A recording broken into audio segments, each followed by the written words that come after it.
It was exactly 1 week ago at 9:30 at night that approximately 4,200 people lived through their own Poseidon adventure when their cruise ship hit the rocks. They were on the Costa Concordia.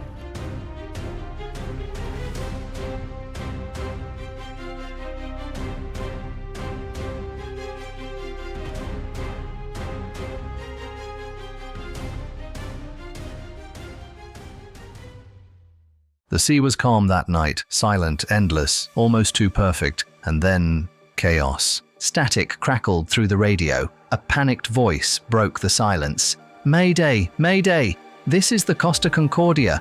We're taking on water!" Screams echoed across the dark waves as alarms blared through hallways once filled with music and laughter. Passengers stumbled in the darkness, trays crashing, glasses shattering, children crying as the ship, one of the largest, most luxurious cruise liners in the world, suddenly lurched to its side. But here's the question that haunts experts to this day. How does a 114,000-ton floating city, equipped with modern navigation systems, highly trained crew, and cutting-edge safety technology, capsize in minutes? Tonight, we're diving into a mystery that shocked the world, a tragedy so bizarre, so unbelievable that it feels like something torn from the pages of a thriller novel. Because what happened aboard the Costa Concordia on January 13, 2012 wasn't just an accident. It was a chain reaction of decisions, miscalculations, split-second choices, and secrets that unfolded behind locked doors on a sinking ship. In this investigation, we'll break down 3 core mysteries. What really caused the crash? Who was truly responsible? And what happened during those terrifying moments when thousands fought to survive the impossible? We'll analyze black box recordings, dissect survivor testimonies, and untangle the timeline minute by minute. Tonight, we uncover the Concordia cruise mystery. Before the name Costa Concordia became synonymous with disaster, it was a symbol of floating prestige, a gleaming titan of the Mediterranean. Stretching over 950 feet long and weighing more than 114,000 tons, the Concordia wasn't just a cruise ship, it was a moving city. 13 decks of restaurants, theaters, glass-domed lounges, cascading pools, and marble staircases. A vessel engineered to feel invincible, an experience marketed as luxury without limits. Many passengers boarded believing they were stepping into a vacation dream, wrapped in the illusion of modern safety and perfection. At the helm stood Captain Francesco Schettino, a charismatic figure in the maritime world, known for his charm, his confidence, his almost theatrical presence on the bridge. To many, he seemed like the kind of captain who belonged in brochures, smiling, reassuring, larger than life. And on this voyage, he was commanding a ship that had been praised as a triumph of design, often portrayed with the same unsinkable aura once given to the Titanic. January 13, 2012 began like any other perfect Mediterranean evening. The sun dipped into a calm horizon, painting the sky gold as the ship glided away from port. Families gathered for dinner, children splashed in the pools, honeymooners toasted their beginnings. Live music drifted through the lounges, cameras clicked, laughter rolled across the decks. The sea was quiet, steady, almost unnervingly peaceful. No one aboard could imagine that within a few hours, this floating paradise would transform into a labyrinth of darkness, tilting hallways, frantic footsteps, and desperate decisions. A vacation that promised luxury and safety would unravel into one of the most shocking maritime catastrophes of the modern era. What began as a dream was quietly, unknowingly sailing toward a nightmare. The ill-fated maneuver, the Costa Concordia's nightmare, didn't begin with the collision it began long before, with a maritime tradition that was never meant to be dangerous. It was called a sail by salute, a dramatic maneuver where a massive cruise ship would veer closer to shore, sounding its horn as a gesture of respect or celebration to people on land.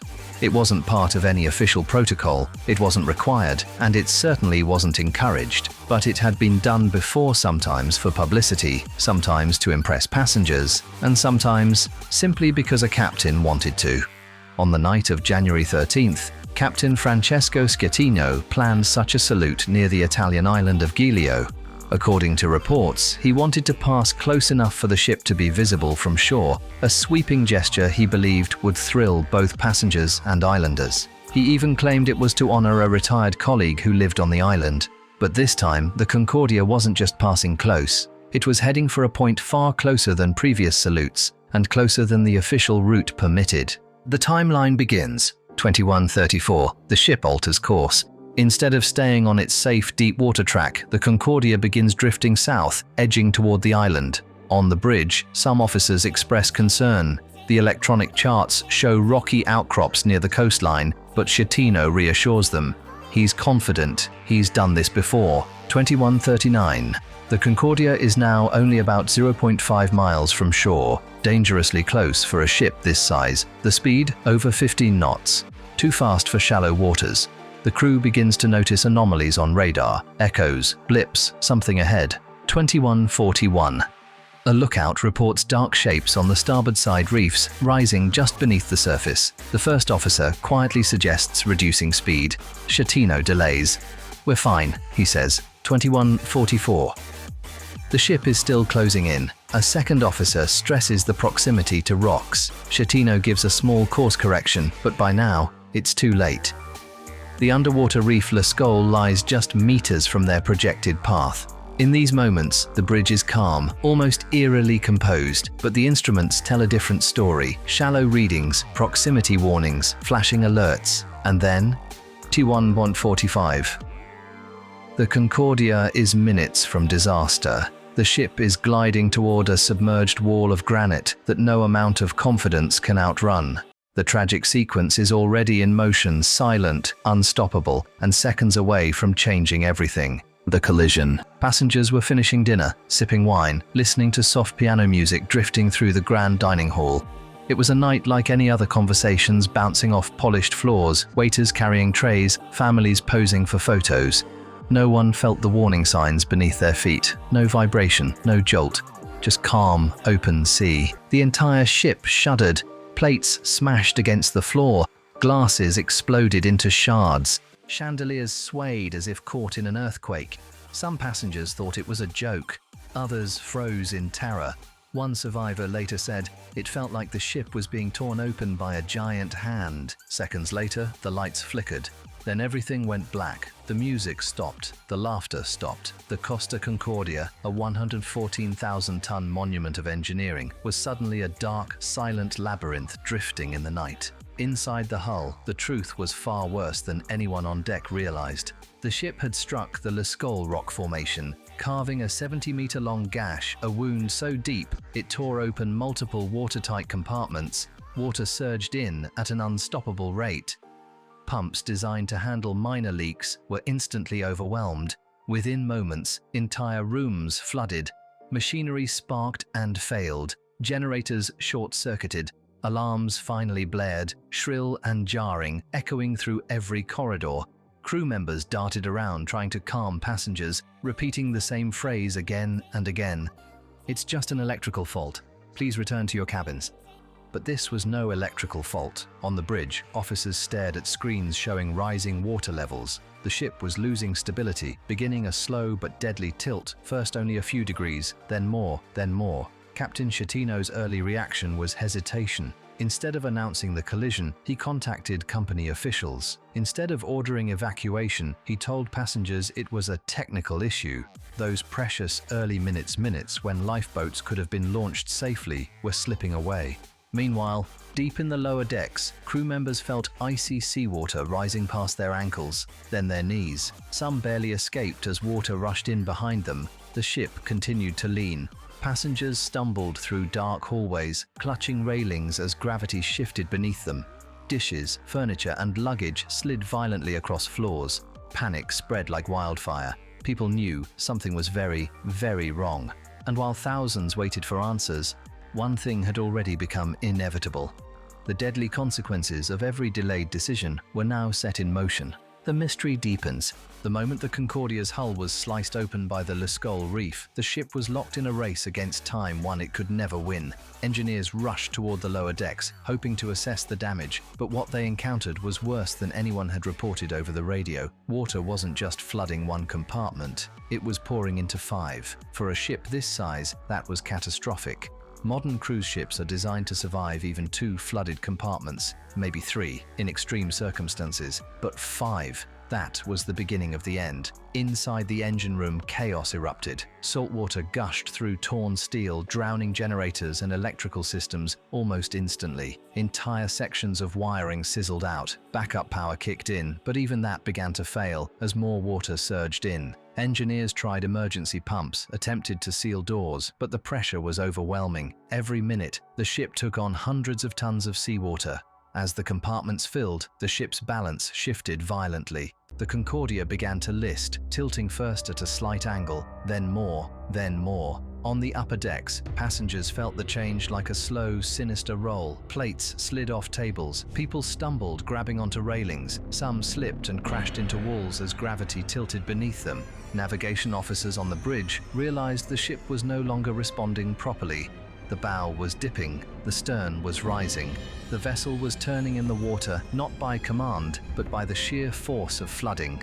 Emergency systems that should have provided stability or power had failed. Watertight doors didn't hold. Communications flickered in and out. The ship, once a technological marvel, was becoming a dark, unsteady maze. Experts later confirmed that the rapid capsize was the result of massive asymmetric flooding, the side torn open by the impact filled so fast that the Concordia rolled onto it like a wounded animal collapsing under its own weight. But even as the ship tilted dangerously, even as water climbed the stairwells, passengers still had not been ordered to evacuate, and that leads to the question that haunts this disaster. Why was the evacuation delayed? The evacuation chaos. By the time the Costa Concordia was tilting sharply to starboard, thousands of passengers were already terrified, confused, and trapped in a nightmare they still didn't understand. The ship was leaning so noticeably that people struggled just to stand upright, but still, no general evacuation order had been given. Captain Schettino continued insisting over the loudspeakers that it was only a technical blackout. Those words, repeated again and again, became a cruel blanket hiding a rapidly unfolding catastrophe. Crew members, many of them young and inexperienced, didn't know what to tell passengers. Some reassured them. Others whispered the truth under their breath. Something's wrong, very wrong. The situation worsened by the minute. Hallways near the lower decks began to flood. Travelers waded through increasing water while attempting to get to stairways. Lights shimmered in ghostly bursts. The vessel creaked and complained as if struggling with its own mass. Due to the Concordia having a multinational crew, language barriers contributed to further chaos. Commands yelled in English, Italian, Filipino, and other languages led to confusion rather than understanding. 10:05 p.m., a complete 20 minutes post-collision, the general emergency alarm at last activated. The distinct 7 short blasts and 1 long tone resonated throughout the vessel. Yet by that point, the Concordia was already tilting so severely that accessing the lifeboats turned into an obstacle course. Parents struggled to hold their children near amid a crowd that swelled like an anxious wave. Afterward, survivors recounted images of individuals sliding on damp floors, crawling up sloped corridors, and gripping handrails that had become almost level. On deck 4, an older couple labored to ascend a slanted staircase, their hands quivering, their legs wobbling from fatigue. A 19-year-old staff member lifted both of them onto his shoulders, moving slowly and determined not to abandon them even with water rising around his ankles. Another crew member created a human chain to assist passengers in crossing a gap where the ship had tilted so dramatically that the deck looked like a ramp. However, the nightmare was just starting. Upon reaching the lifeboats, passengers faced a terrifying truth. Due to the ship's tilt, half of the lifeboats were inoperable. Vessels on the starboard side hovered in midair at unrealistic angles, stuck in their positions. Individuals shoved, battled, pleaded, but the principles of physics offered no compassion. Meanwhile, lifeboats on the port side swung dangerously as they lowered, scraping the side of the ship. Waves crashed against them, some nearly flipped. Families were separated in the chaos, children placed in boats, while parents were forced to wait for the next one. In the confusion, one father screamed his daughter's name over and over, watching helplessly as her lifeboat vanished into the darkness below. Panic continued to rise. The ship was now leaning so sharply that people could barely walk. Crew members shouted conflicting instructions while water poured into new compartments below. and as passengers fought for survival, desperate, terrified, and confused, the captain was about to make a shocking decision. The captain's controversial actions. In the turmoil on the sloping decks, one individual's actions sparked controversy: Captain Francesco Schettino. Eyewitnesses subsequently provided inconsistent testimonies. Some alleged that he left the vessel prematurely, boarding a lifeboat while passengers were still fighting to get out. Some indicated he was momentarily away from the bridge, coming back intermittently. The truth, as investigators would later determine, was a mixture of hesitation, misjudgment, and alarming delay. The Italian Coast Guard's calls to the captain are chilling even today. Over the radio, a voice pleaded, "Get back on board immediately. You are endangering lives." Schettino's response was defensive, distracted, and at times evasive. Investigators highlighted that his failure to maintain command during the critical evacuation window had catastrophic consequences. Every minute he delayed ordering a full muster meant lives at risk. Was it panic, overconfidence, or sheer negligence? His behavior blurred the line between human error and criminal responsibility. The infamous phone exchange, later released in court transcripts, reveals a man arguing over protocol while the ship around him was collapsing. Every word, every hesitation added to the growing tragedy. Schettino's choices became the fulcrum on which blame and accountability teetered, cementing his role as one of the most controversial figures in modern maritime history. Rescue operation. While the Costa Concordia tilted dangerously near the rugged coastline, a distinct sense of urgency enveloped the spectators on land. The Italian Coast Guard, supported by nearby fishermen, sped toward the turmoil. Vessels glided over the murky waters, their spotlights casting sharp rays over the swells. Each second was crucial. Each error might lead to fatalities. Rescue crews encountered extraordinary difficulties. The vessel was tilting so steeply that conventional boarding was not feasible. Lifeboats hung ineffectively on the starboard side, held back by gravity. The decks were slick, coated in debris and seawater, while survivors clung fiercely to railings, staircases, anything that provided a glimmer of hope. Rescuers needed to coordinate their approach precisely. A single misstep could lead to the ship and their small boats being crushed or overturned. Helicopters floated overhead, their blades slicing through the icy night air, while crew members were hoisted individually. The cries of the terrified, along with the thunder of engines and crashing waves, formed an otherworldly soundscape of fear and bravery. Paramedics and volunteers faced icy waters to direct individuals from slanted decks into awaiting boats, hands shaking yet resolute. A rescuer later remembered, "I had never witnessed anything similar." Individuals were horrified, some paralyzed in disbelief, others weeping for relatives they had lost. We needed to get them out quickly. Each second seemed eternal, each step a struggle against weight and dread. In spite of the darkness, the chill, and the turmoil, regular individuals, fishermen, Coast Guard personnel, and passengers exhibited remarkable courage. Amidst calamity, humanity radiated brilliance. Yet, while survivors were rescued, the vessel kept tilting, creaking, and yielding to the ocean, serving as a reminder that the ordeal was not yet concluded. The aftermath. Once the turmoil had calmed down, the Costa Concordia rested on its right side, a massive shape looming over the rugged coastline of Giglio Island. The once opulent decks were now slanted, inundated, and strewn with the debris of a ruined journey. Tables toppled, glass shattered, luggage dispersed, and lifeboats hanging ineffectively. The magnitude of the calamity was undeniable. 32 lives were taken, hundreds were hurt, and numerous others were affected by the fear of that evening.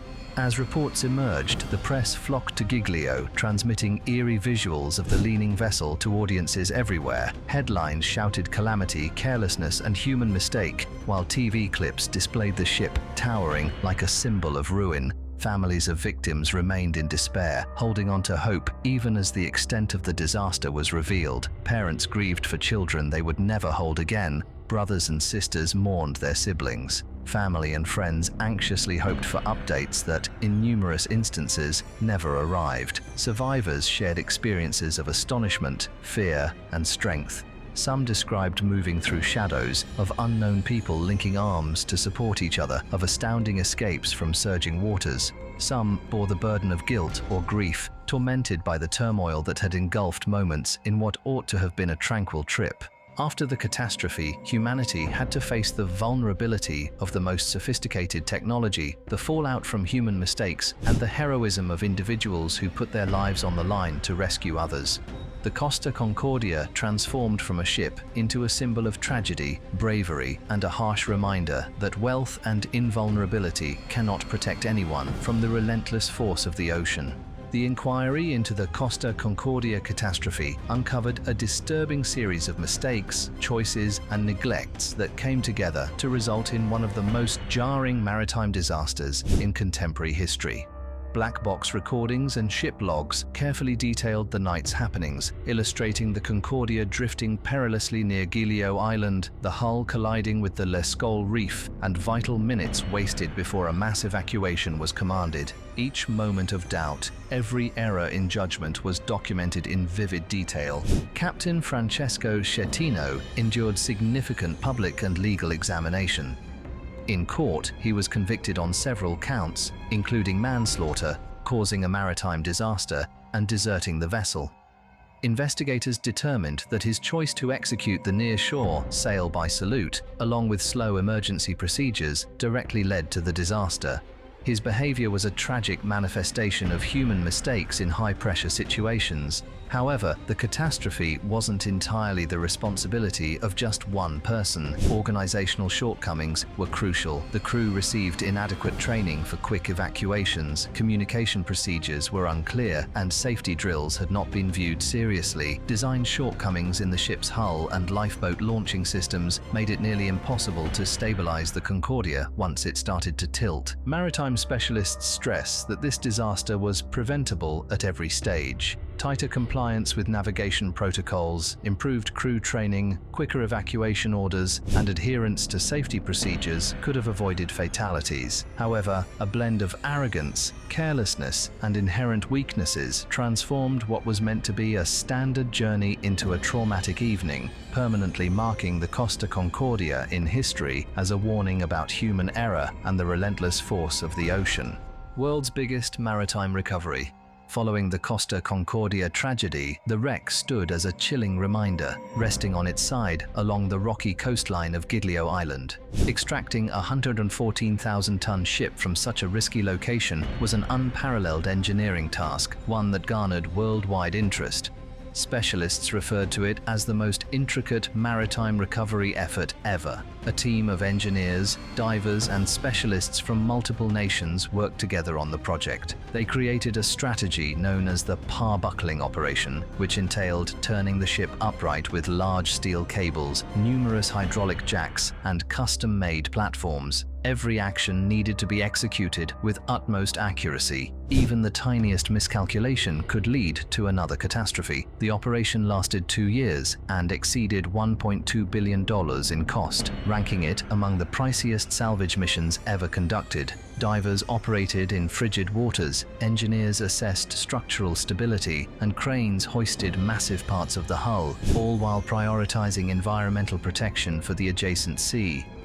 Media organizations globally monitored each stage eagerly, broadcasting clips of the slanted vessel gradually righting itself. In September 2014, the Concordia was eventually uprighted, positioned again on a stable base. From that point, it was meticulously towed to a scrapyard in Genoa, where it would be taken apart as a symbolic conclusion to a ship that had turned into a worldwide symbol of disaster, human mistake, and the constraints of technology. Although the ship would no longer navigate, the tale of the Concordia stayed imprinted in memory, acting as a significant reminder of the effects of carelessness, the strength of survivors, and the creativity of those who wouldn't allow a sunken giant to become a lasting grave in the ocean. Even years after the Costa Concordia disaster, uncertainties hover like shadows over the Mediterranean seas. Did corporate influence compel the captain to engage in unnecessary risks for show and publicity? Was the desire to impress passengers and island inhabitants placed above fundamental safety measures?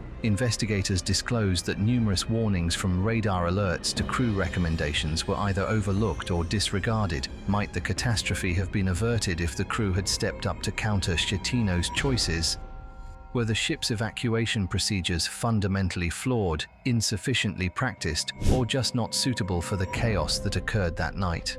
These inquiries compel us to face a hard truth: contemporary technology and extravagant engineering cannot substitute for human judgment, responsibility, or readiness. The Concordia disaster is not just a tale of a single captain's mistake, but rather a warning about systemic breakdown. Miscommunication, lack of experience, and a culture of excessive confidence came together in a perfect storm, showing how vulnerable even the most sophisticated systems can become when there is a failure in human oversight. Still, there is a spark of optimism. Maritime security has enhanced following the incident. Protocols have been reinforced, crew training has become more rigorous, and the international shipping sector now focuses more on the insights from Giglio Island. Although the lives that were lost cannot be restored, the catastrophe led to significant changes designed to avert future disasters. We present you with a question to ponder: was this catastrophe caused by one individual's errors or a complete systems breakdown? The distinction between human mistakes and organizational accountability is subtle, and the solutions might be more intricate than they seem. Though the Costa Concordia has been taken apart, its narrative serves as a haunting reminder. The sea does not forget, and nor should we.